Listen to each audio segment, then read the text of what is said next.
Muhammad is the last of the prophets and the messenger of God to humanity, with the last of the monotheistic religions, Islam.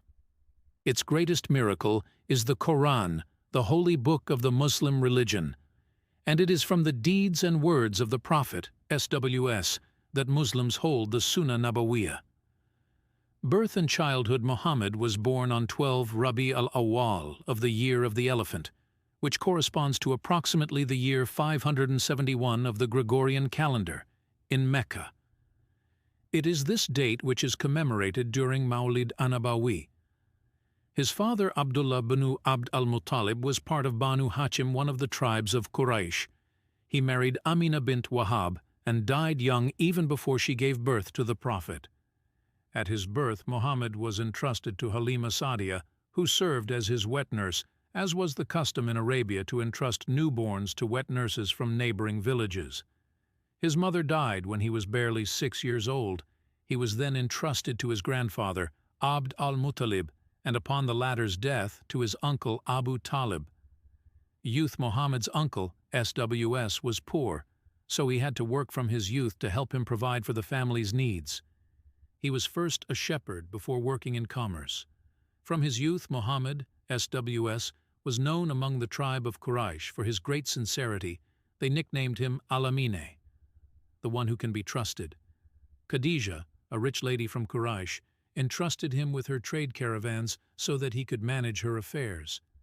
She was impressed by his honesty and integrity, and it was she who proposed to marry him.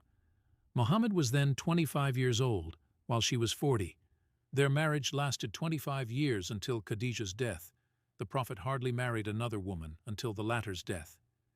Khadija was not only the first woman, but also the first person to convert to Islam. Dawah period. The Prophet Muhammad had the habit of going to meditate in a cave called Gar Hira, not far from Mecca. It was there that one day, when he was 40 years old, the angel Gabriel, visited him with the message from God. The first verses of the Quran, which were revealed to the Prophet, were those of Surah Al-Alaq. Read in the name of your Lord who created everything, who created man from an adhesion. Read, for the goodness of your Lord is infinite. It is He who made the pen, a means of knowledge, and who taught man what he did not know. The revelation of the Quran, word of Allah, to the Prophet through Jibril, lasted 23 years. Muhammad began to preach the word of God and call on the people of Mecca to convert to Islam in secret at first, so as not to provoke the ire of Quraysh, who were powerful. But 3 years after the first revelation, God ordered him to make his preaching public, which triggered the anger of the leaders of Quraysh, who venerated statues and hardly accepted the precepts of the monotheistic religion preached by the Prophet. The number of converts to Islam increased in Mecca and its surroundings at the same time as Quraysh's persecution of Muslims, which pushed the Prophet to leave Mecca with his followers in the direction of Medina, which was then called Yathrib, after 14 years of calling to Islam.